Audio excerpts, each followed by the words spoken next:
परिचय। अनुज, आओ तुम्हारे लिए कुछ कमीजें खरीदने चलते हैं। तुम्हारे कई कपड़े छोटे हो चुके हैं।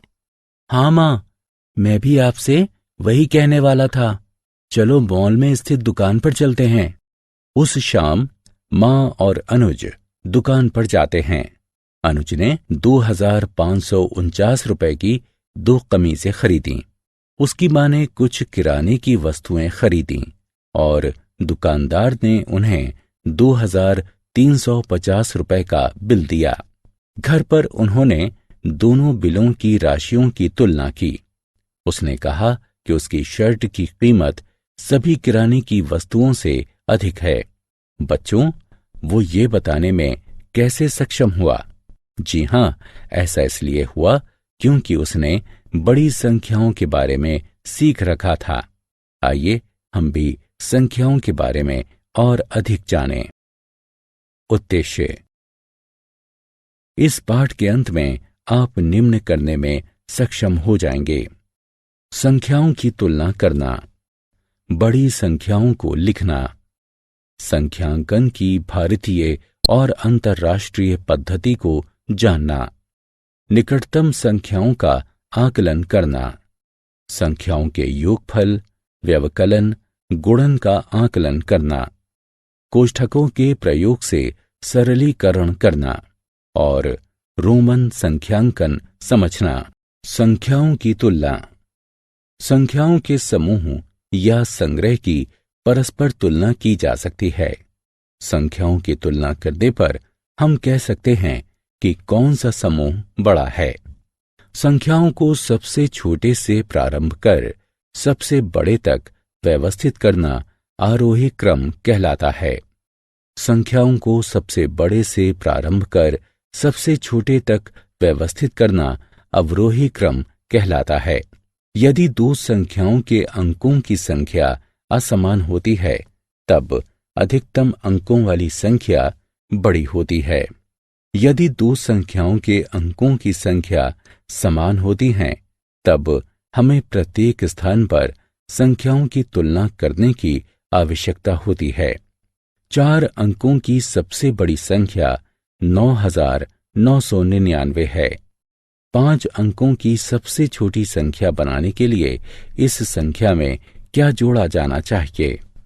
उत्तर है कि हमें 1 जोड़ना चाहिए। आइए हम पता करते हैं।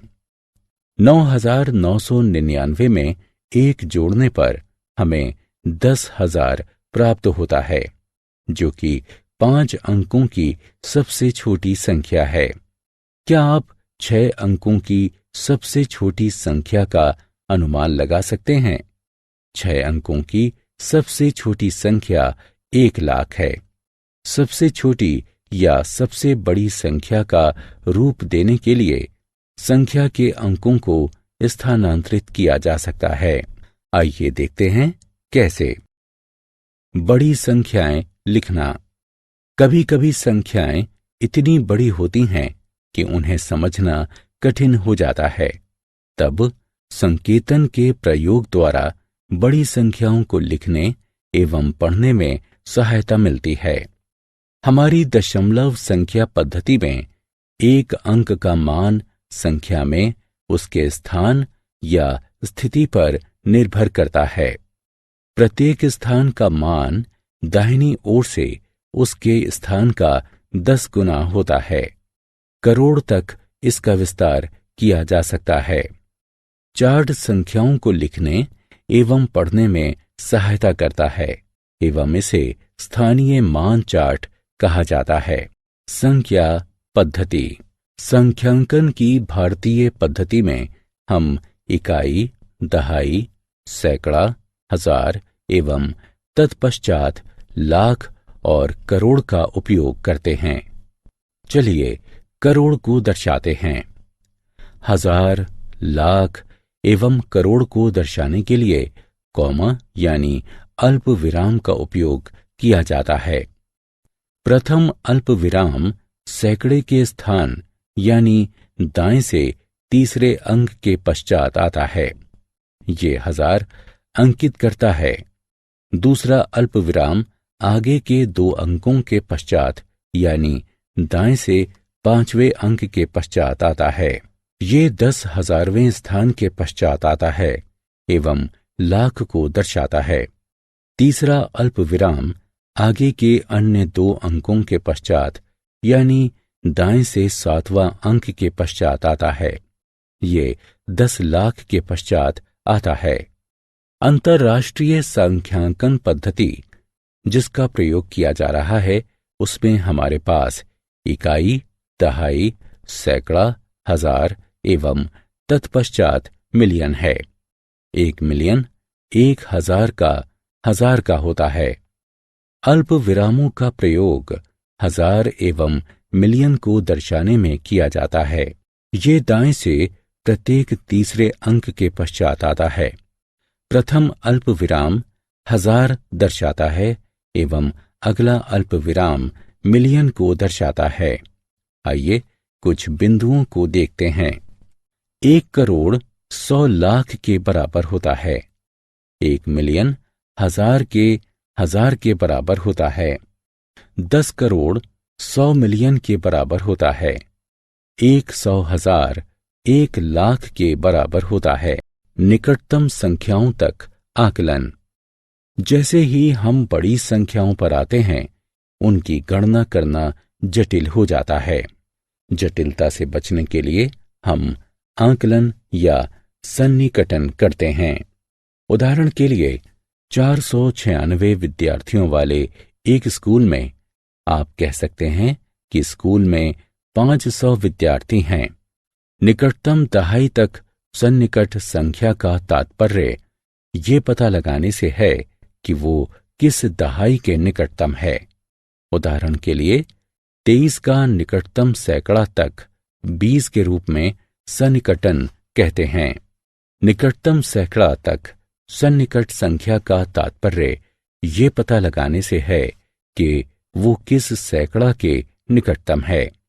उदाहरण के लिए 423 का निकटतम सैकड़ा तक 400 के रूप में सन्निकटन करते हैं। निकटतम 1000 तक सन्निकट संख्या का तात्पर्य ये पता लगाने से है कि वो किस 1000 के निकटतम है। उदाहरण के लिए 3800 का निकटतम 1000 तक 4000 के रूप में सन्निकटन करते हैं। योगफल, व्यवकलन और गुणन का आकलन।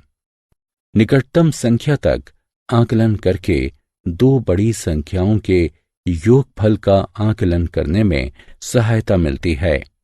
उदाहरण के लिए 4780 एवं 3325 को जोड़िए। 4780 का सन्निकटन बराबर 4800 है। 3325 का सन्निकटन 3000 है और दोनों का योगफल 7800 है।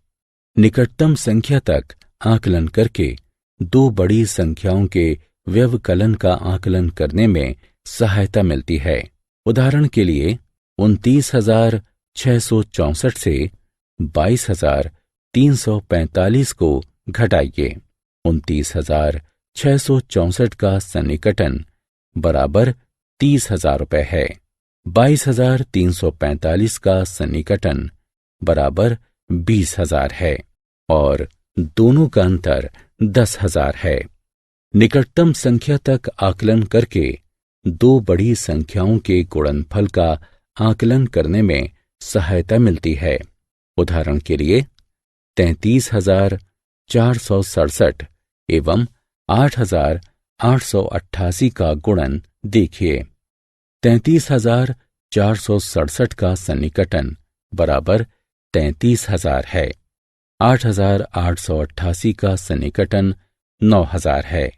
गुणन बराबर 33 गुणा 9 6 शून्यों के साथ जो कि 29 करोड़ 70 लाख होगा। कोष्ठकों के प्रयोग द्वारा सरलीकरण। निम्न प्रश्न पर विचार कीजिए।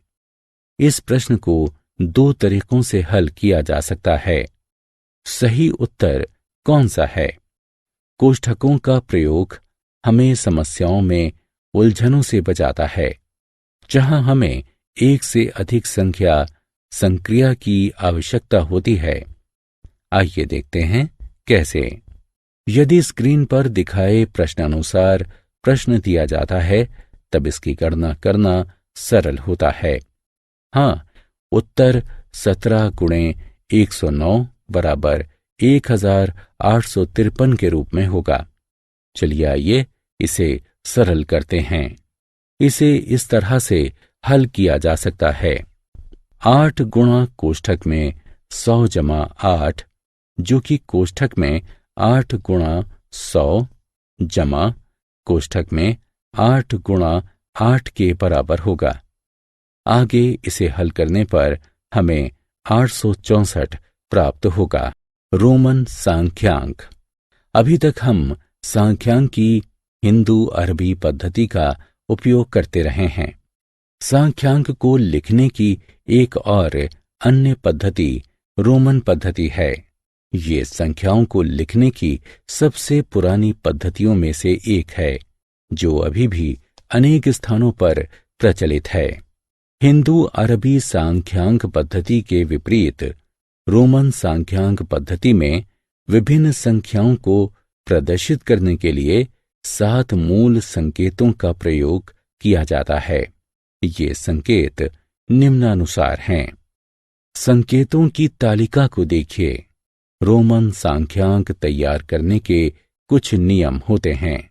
वे नियम हैं: यदि किसी संकेत की पुनरावृत्ति होती है तो उसके मान को जोड़ दिया जाता है। संकेतों I, X, C एवं M की अधिकतम 3 बार पुनरावृत्ति की जा सकती है। संकेतों V, L एवं D की पुनरावृत्ति नहीं की जा सकती है। यदि छोटे मान वाला कोई संकेत एक बड़े मान वाले संकेत के दाईं ओर जाता है तो बड़े मान में छोटे मान को जोड़ दिया जाता है। यदि छोटे मान वाला कोई संकेत एक बड़े मान वाले संकेत के बाईं ओर जाता है तो बड़े मान में से छोटे मान को घटा दिया जाता है। आत्ममूल्यांकन। वक्तव्यों के सामने विकल्पों में से सही उत्तर उठाकर रखिए। सारांश। आइए हमने जो कुछ सीखा है उसे संक्षेप में दोहराएं। बड़ी राशि का पता लगाने के लिए संख्या की तुलना की जा सकती है। संख्याओं को विभिन्न रूपों में लिखा जा सकता है। सांख्यांकन की भारतीय एवं अंतर्राष्ट्रीय पद्धति एवं उनके मध्य अंतर। एक पूर्ण संख्या के निकटतम तक एक संख्या का सन्निकटन कैसे करते हैं। सन्निकटन का उपयोग करते हुए योगफल, व्यवकलन, गुणनफल का आकलन, कोष्ठकों के प्रयोग से गणना को सरल कैसे करते हैं। रोम